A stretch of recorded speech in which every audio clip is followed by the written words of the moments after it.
Chris Stallings comes in, I'm not gonna talk. 6 feet away from the podium. Here he Then is. we're like, no, not the podium, where they stand at the podium. That's what it was. Chris Stallings was actually Stallings because that's the way shot. that's The last chance you have of getting. Just a quick update. We are waiting on one more outlet. It's GPV. So that's like our major Yeah. public information. Yeah. So we definitely want to have them here. So we're just running a little bit behind schedule, but we're going to start as soon as possible. All right. Hey, Magic, go ahead and let them know.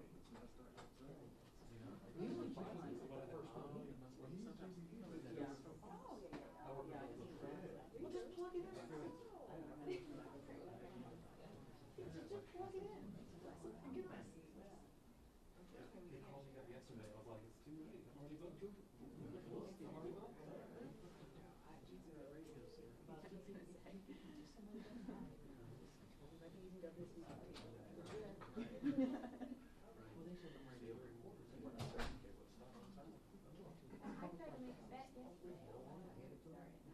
Well, then you do.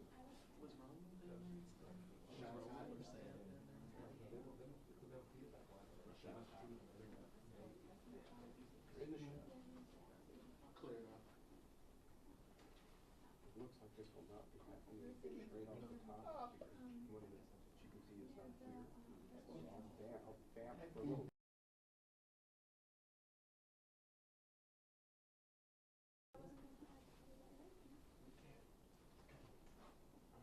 I would give my heads up and have them both sides prepared. But we can still do the packages without the front and back. Bag. What should I say to that? Okay.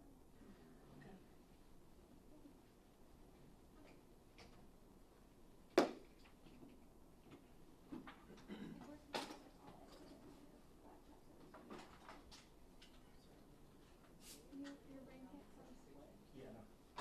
But I got shorts on tonight. My berries.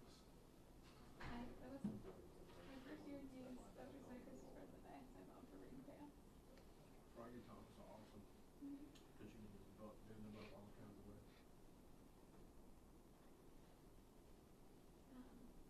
Yesterday first had a jack.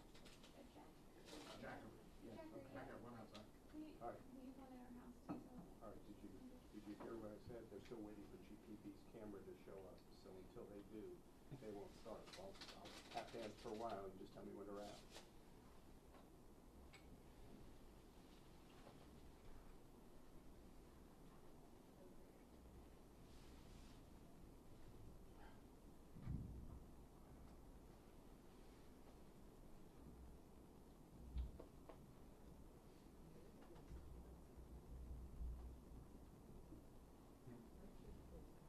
Oh, Okay, I thank you. have the ADHD. This is my fidget spinner. But grown-ups don't look at you funny if you play with cards. But if you got one of those little metal things and you're clicking with it, they're like, oh, he understands. Yeah, sorry, I got disconnected. Hey. The good news is I was behind GTV and they're waiting for me. Oh, okay.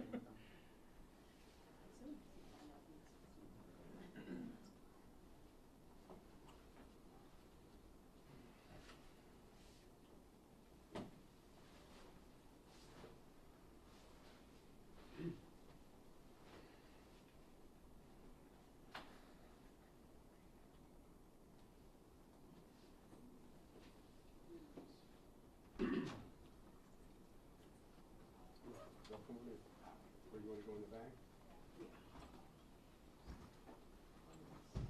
I'll probably swim this way. So.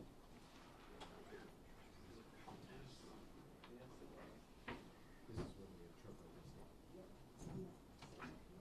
Here we go, stand by.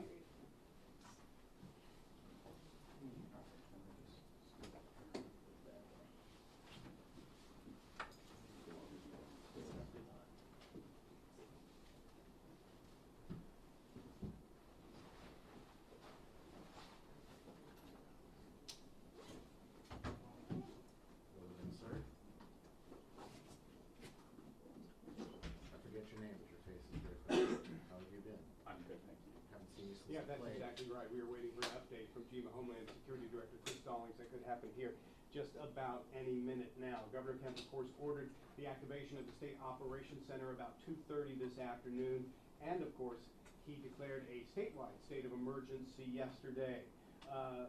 And that is in all 159 counties. We are looking at flooding. We're looking at down trees, down power lines, certainly here in North Georgia, the metro Atlanta area. Down in South Georgia, they're looking at a lot more potential damage. As you heard Brad say, could still be a Category 1 hurricane as it comes through South and Middle Georgia, and that could mean a lot of damage. It is harvest time down in South Georgia. There's cotton, that's peanuts, there's corn, there's pecans, and a hurricane hitting down in that area of the state could be devastating to the state's economy. Anyone who remembers Hurricane Michael in 2018 remembers the devastation that happened, particularly to the pecan trees. Pecan trees, if one gets knocked down, it takes 25 years to come back, so that was a severe blow to that industry. Again, we are waiting for Chris Stallings, the director of GEMA. Could be happening just about any second now. When we do, of course, we'll bring it live. We're live in Southeast Atlanta. Richard Elliott, Channel 2 Action News.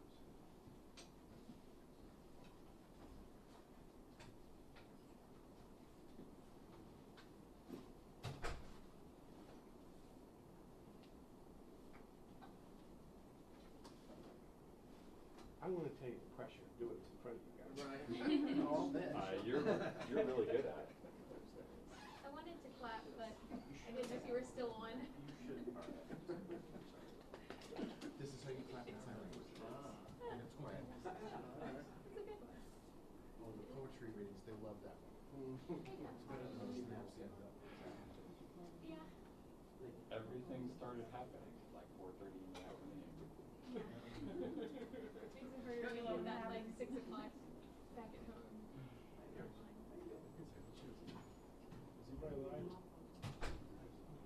Live streaming. Yeah.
Yeah. Sorry, this is how kind of scam it is. I don't know if it's a better place to put it or something. Here. Yep. Take it off 1, of that. 2, 3, 4, 5, Oh, no, it's not there yet. 6, 7, Hold on. 8. You can hold on and count it for a second. Oh, sorry. They wanted that, so I just wanted to make sure they got it. I don't think that they can. Does anybody else have another clip? I'm not. Best to- Unless somebody stole it. No, you're good. Okay, yes, that's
I am here this evening joined by State Meteorologist Will Langston, who will be available to answer some questions in a few minutes if you have any for us.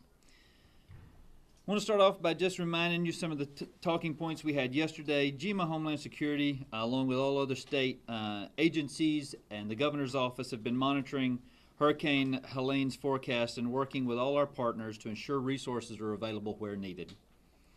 We have pre-positioned response teams and equipment to quickly address emergencies as they arise. Governor Kemp again issued a state of emergency for all 159 counties yesterday. The declaration makes state resources available to all local governments, and it authorizes motor carrier compliance to allow commercial motor vehicles who are in response to hurricane efforts bypass all way stations and inspections so that we can ensure a quick response with all emergency supplies. Governor Kemp has also requested a federal emergency declaration for the state of Georgia in anticipation of Hurricane Helene and the impact that it's going to have on our state. Governor Kemp's request has asked for immediate assistance for life-saving measures to protect property, public health and safety, and to lessen the threat of the catastrophe. The emergency declaration provides direct federal assistance to supplement response efforts due to emergency conditions resulting from Hurricane Helene. Our team has also put together requests. As I told you yesterday, EMAC request, or the Emergency Management Compact, will be reaching out. We've requested an additional fleet of generators from the state of New Jersey, so we're appreciative of their response.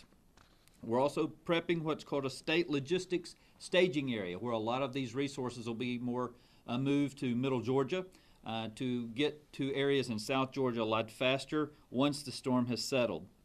The Department of Public Safety continues in collaboration to ensure routes are clear and that we're able to access all state roads as quickly as possible. If you've left a stranded vehicle on the side of the road, there's a good chance you won't find it when you get back. It will have been towed, because we're clearing all emergency lanes and shoulders as well.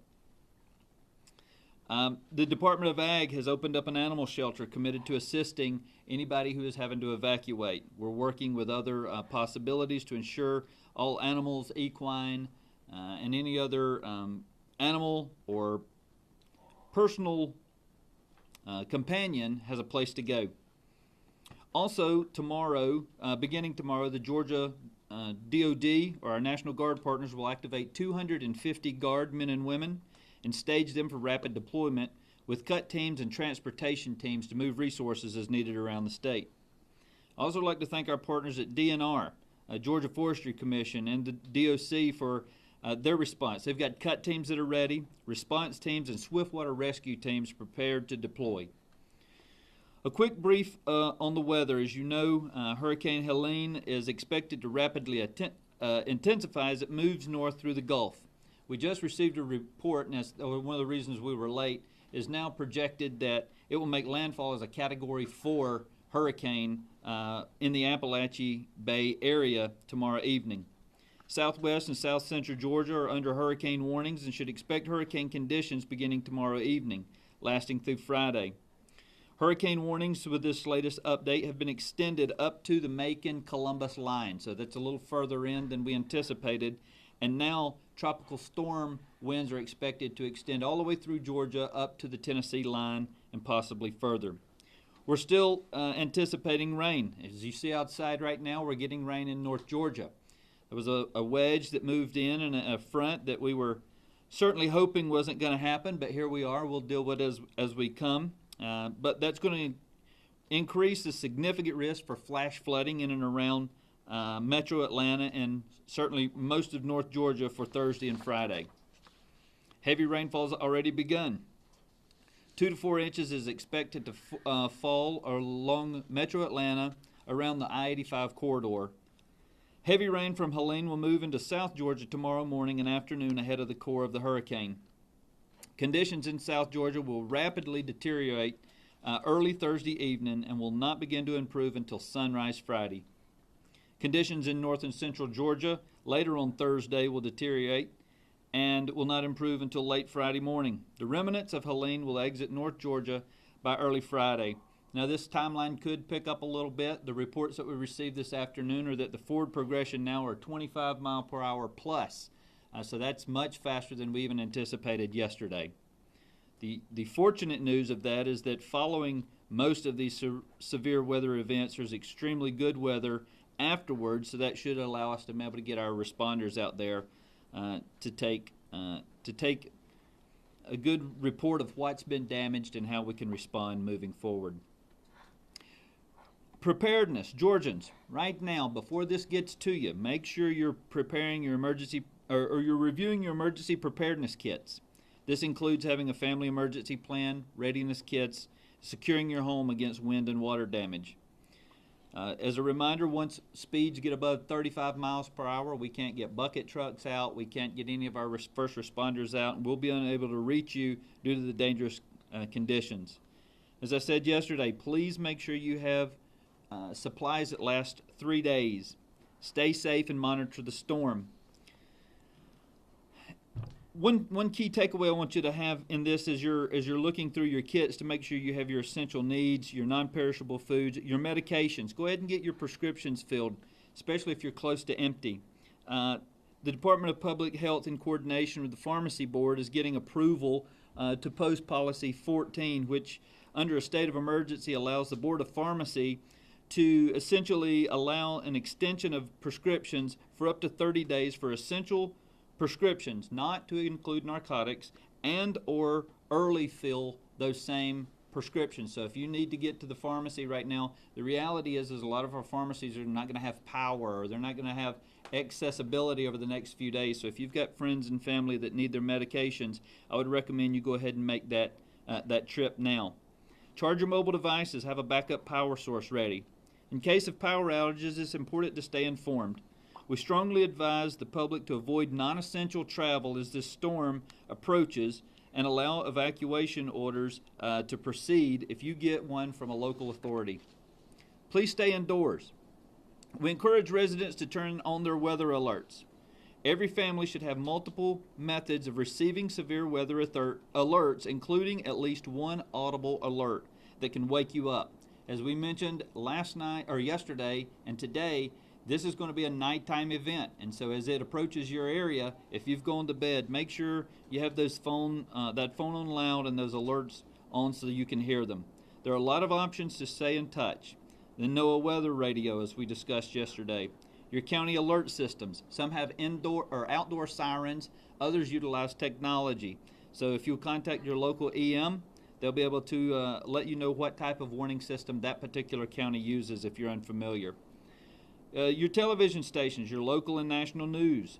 Stay in tune to your trusted sources, and thank y'all for being here to ensure that we can get this message out accurately and quickly. And then smartphone applications. There are numerous free and paid smartphone applications that have been created to notify you during these events. And finally, wireless emergency alerts, which are used by authorized state agencies that will be able to geolocate you. You don't have to sign up for these events. You don't have to have any type of application. They're just sent out on an individual basis need. Finally, as we remain poised and prepared to issue any orders or deploy resources as needed, we ask you to please pay attention to those requests. If we ask you to stay off the road, we need you to stay off that road. We've made recommendations to other state agencies in partnership with this. So before you go out Thursday or Friday, if you need assistance from any public entity, whether it be a county, a city, or a state facility, make sure you check in advance to see if they're open. Their facilities might be closed, their locations might be altered, it might be a virtual day, just simply because we're unable to get to those locations. And please continue to monitor developments from the National Hurricane Center and forecast updates from your local National Weather Service office and other reliable media outlets.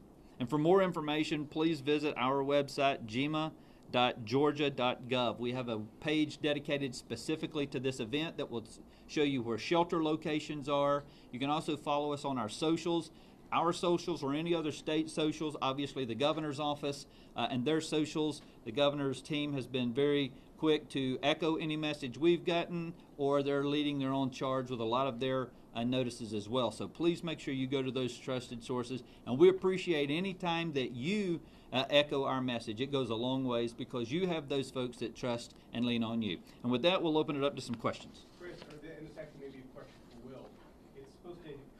Appalachian Bay area as a Cat 4. What are we thinking when it hits Bainbridge and Cuthbert and Albany? Well, like the director mentioned, with the increased forward speed, it was already expected to be moving in about 20 miles per hour forward motion. Now that's even increased, so it's just not going to have enough time to weaken a whole lot. I wouldn't be surprised if we saw some Category 3 level impacts in extreme southern Georgia, southwest, south central Georgia, but I do expect that we will see widespread Category 1, Category 2 hurricane impacts all throughout the hurricane warning area, which, as the director mentioned, is now forecast all the way up through the Columbus-Macon area. Director Stallings, with the change in kind of the timeline of all of this, what does the sense of urgency need to be from residents at this point? To that timeline, I think if the further south you are, you've got less time. If you're in North Georgia right now, you're already getting rain. We had reports of a tornado that touched down in Habersham earlier from this particular event. We've already seen some power outages around the state. I think about 6,000 customers in Habersham right now. So we're really in a fight against two weather systems. And so we've got this cold front that's in now. The one good thing I asked earlier to one of the meteorologists in this storm system is we're not anticipating a lot of hail because it's a very warm water event coming from the south. But that timeline has been sped up for everybody. So it's essentially you've got tomorrow to prep. After tomorrow, you need to be able to shelter and hunker in place until it's passed. Because, again, it's at night. Anytime you're out at night, risks are difficult anyways. Visibility is down and those type things. So going out at night during the storm, even tomorrow afternoon, for those in far South Georgia, and those front line bands of rain, and Will could probably tell you a little bit more about that timeline. The timeline we've given you is the center of the storm and the immediate impacts. But there's a leading edge of rain that will be and you might want to talk to that timeline because it is going to shorten it. Sure. So, like the director mentioned, we're kind of dealing with two storm systems at the same time. One is already over us now. It's going to drop at least a few inches of rainfall around the metro Atlanta area up the I-85 corridor. And it's really going to prime the pump, so to speak, for the rain that's going to move in from Hurricane Helene tomorrow and Friday. Some of those leading bands of rain are going to start to move into southern Georgia as early as tomorrow afternoon and start to spread through north and central Georgia. I expect that we probably won't see those tropical storm force and hurricane force winds enter south Georgia until tomorrow evening. But we will see some of those leading rain bands move up throughout the afternoon and evening tomorrow.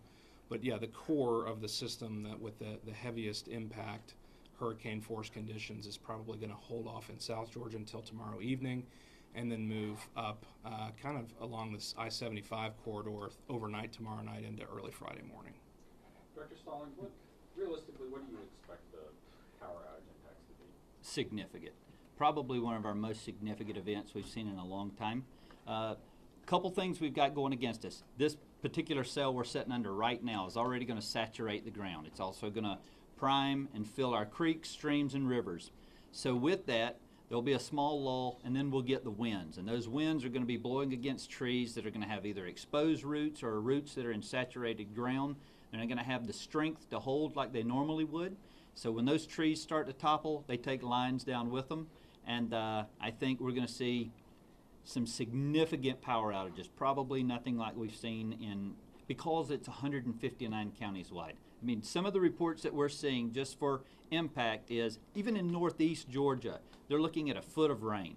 And so that's we're not used to that, especially in the mountains. And so that's just going to be I don't want to put fear in some folks' voice.